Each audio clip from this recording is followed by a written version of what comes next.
Well, we're here at Karaka for NZB and a few other people, but it's great to catch up with Ken Breckon. Hello, Ken. G'day, Paul. Beautiful day here, Friday morning.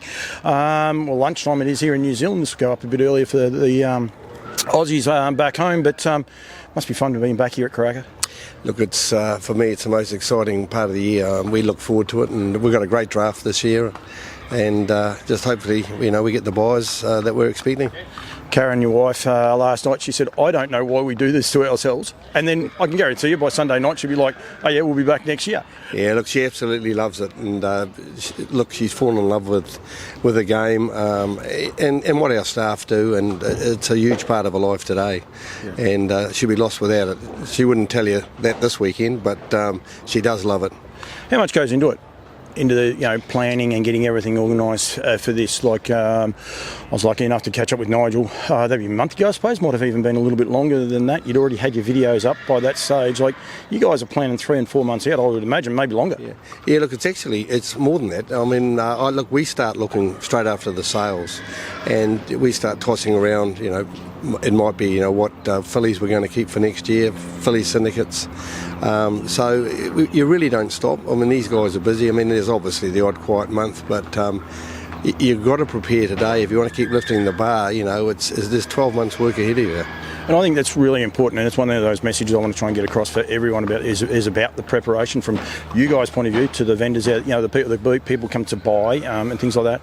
This game is now not a matter of just rocking up, so I want to buy a horse and go and buy a horse. You have to do your homework. The people selling the horses, they've got to do their homework too. Make sure you've got the right crosses, keep ahead of the curve if you like, talking about stallions and that coming through. Yeah, look, absolutely. And I talked to the young trainers, and I've said exactly what I've just said about us with the farm. Their job should start straight after the sales, and they should be looking at, new owners and planning 12 months out. Yeah, and it is very important. We've got the Stonewall team already here. This is sort of the second wave, if you like. The vet was through earlier, and they would have made notes. Steve and Jill are here now. They'll be making notes. So I gather there'll be more people coming through a little bit later on. What I'm trying to. The point on this is not necessarily name dropping. It's as much to say this is how serious a team like Stonewall take it. They're going to spend a lot of money, but everyone should take it as serious. Well, Stonewall have actually been 3 times because we had obviously our parade earlier on, and we had a great attendance there. I think we had close on 100 people there, and you're quite rightly they've been out here twice a day, whether it be their vets or them themselves. Robert Dunn was out there last night. There's been a number come through already. It's pretty exciting stuff, but you do find Mark Purden's due any minute, so they start early. Mark Purden's already had a private parade down at the farm.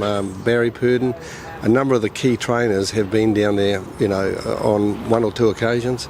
So I think if they're game for any of these young guys, they need to be doing it. And the other side of that is Mark's going to be here. He's told all his owners he's going to be here, so his owners are here. They're here to watch, to see, talk, and get involved. Don't do things behind closed doors. Don't do things half-hocked. Get here and make sure and get the owners involved and let them have some fun. Yeah, and I think too with some of these big trainers, they realise. See, our parade was probably 4 or 5 weeks ago. Probably pre-Christmas, I think, or just after Christmas. Sorry, but how much these horses change, and so their evaluation, say from parade day till today or sales time, these horses can change considerably, and particularly the ones I suppose are a little bit younger. You see them sort of catch up a wee bit, but look, they've changed a lot, these horses. They do indeed. You've unfortunately had one withdrawal from the lace catalogue yesterday on arriving. Unfortunately had an accident, so that horse is out, but the rest are here. They look amazing. I mean, the job Nigel, Philly, the whole team are doing behind there, the turnout of these horses, second to none. It's Friday. They're not going under the hammer until Sunday. They're washed. They're polished. It's got to be good to have a team like this behind you. Yeah, look, they're fantastic, and Karen and I have been very fortunate. We've had Nigel for 5 years, but Philly, I think she must be 10, 12 years, so they put their heart and soul into it, and we are very, very lucky as owners of Breckon Farms to have staff of this calibre.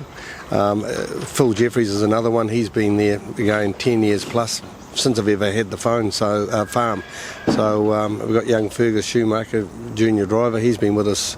He's ex Graham Rogerson. So we're lucky again to have another great horseman. And then Sarah again. She's off a dairy farm, but very passionate into dressage. again, always been on horses, so we've got very well qualified staff. Absolutely right. We're not going to go through your draft individually, but you have represented pacing ranks. You've got to always be Mickey Better's Delight. I'm going to be in trouble here because they're just Captain Treacherous is well represented in your farm. I know you've got a couple of Vincents. There's another horse I've forgotten all of a sudden. It's just names just left me, and whoever that is, I apologise for. You try to keep current. You try to tried and true, if you like, with Better's Delight, and even now probably Captain Treacherous. You look for those first or early season sires as well a little bit. Try to again keep ahead of that curve. Yeah, look, I look closely at America. Sometimes and I've, to be fair to say, probably made a mistake, gone a bit early, but Captain Treacherous is just doing a fabulous job, fantastic in Australia. There's not a race meeting that goes by today that you don't see a Captain Treacherous, winning a race. I always believe, if you feel you got the best mares, you've got to go to the best stallions. And I think that's where we've had our success. I mean, Nigel Fahey made a comment of our current mare list, there's 30% change from 5 years ago.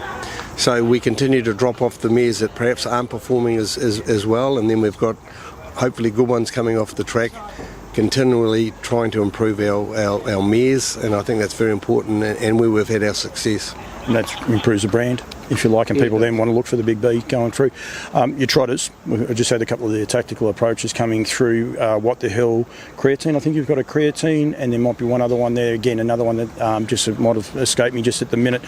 You love exciting one, the one you missed, a tactical landing. Tactical, no, I said him first. I wasn't going that bad. I haven't even put the microphone under your mouth. How good am I? But I'm not trying to throw you under the bus. You can do that. It's my channel. You can do whatever you like. It's fine. No. But you love your trotters. You have a real soft spot for your trotters. But again, that changing of that breed, just because you love them and you think they'll work, you've gone past that. You've got these families. You've got the You Can Do's It family. There's horses with 3 and 4 horses. Don't worry about dams. There's only 3 or 4 horses listed out of some of those dams because their form line is so strong. You got Highgate and that whole family of the job that they're doing, and they're such current families as well. You have a real love of these trotters, don't you? Yeah, look, absolutely love them, and so it's a Regal Volo family, and so Highgate, our 2010 earlier, done a super job. Luby Lou, again, American bred mare. We've got a colt in the cell from that mare. Again, and I think this year what's very, very exciting, obviously we've had the Southern Stars in Australia, but Cambridge getting behind and having a slot race for trotters is, I believe, going to make a big difference to the game and to the trotting gate. You probably watch from afar the love, if you like, and the drive that Pat Driscoll's and Duncan McPherson's, Jim Connolly and those guys are doing.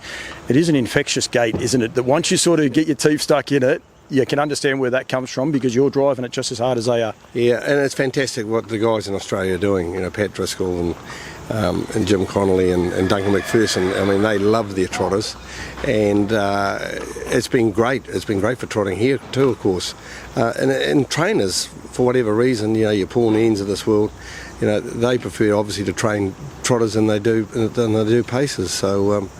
And it's good that, us as a farm, if we go right back to Sandy Yardley, probably lesser trotters, but, you've seen the interest in them change, and what I'm liking to see, the stake money starting to improve. Yep. And it has to, and if we get it right, it'd be great to see more age group racing where they're racing in their own sex, fillies and colts, and that is starting to happen, I believe. Yeah, the Tab Trot, of course, $600,000, but hopefully that'll only be short-lived. It'll keep climbing every year, and it's interesting. And don't get me wrong, I love the grins. I think that race is, but I reckon the chatter already around these trotters with horses like Call Me the Breeze, Just Believe, European horses that perform well on the European stage are going to be here in New Zealand at Cambridge. Queen Alita, she won again last night. They're 3 that are definitely confirmed. That's without potentially Muscle Mountain, Oscar Bonavina, Bolt for Brilliance, and who knows who else is going to step up. There's some lovely young horses coming through.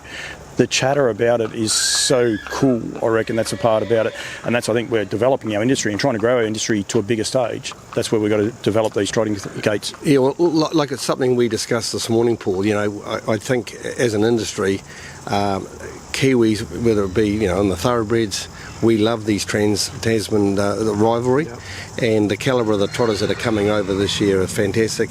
We're seeing it in the paces with the $1 million race. Better Eclipse has already secured his place there. Talk of Leap to Fame coming. Wouldn't it be great if he did for the game? but again, racing against the best Kiwi horses, you know, it's great for the punter and it's great for the industry. And going further, you and I have said we've got to do more of it and make sure some of these major feature races of ours, they don't clash. You know, we're an Australasian industry. We've got to make sure that all of these races work for everyone, you know, and obviously you can't go in them all, but we don't want them clashing because we want to see horses back travelling to Australia and we want to see the Aussies coming over here. And when we get that right and we're not fighting interstate or countrywide, that's where you're going to see it grow. And you know, the likes of Entane now taking over the TAB over here, and I know, you know, Dean Shannon's got some great things, you know, for our industry. We've got to get on board, but we've got to become one industry. Absolutely, could not agree more. Just very, very quickly, probably the next phase one, you've got your new stables will be starting Monday, so that'll be exciting and nervous for you, and I look forward to seeing that. I might, next time I'm over, you know, through the winter months, I might even sneak out and just have a bit of a look at how it's developing. That part's cool.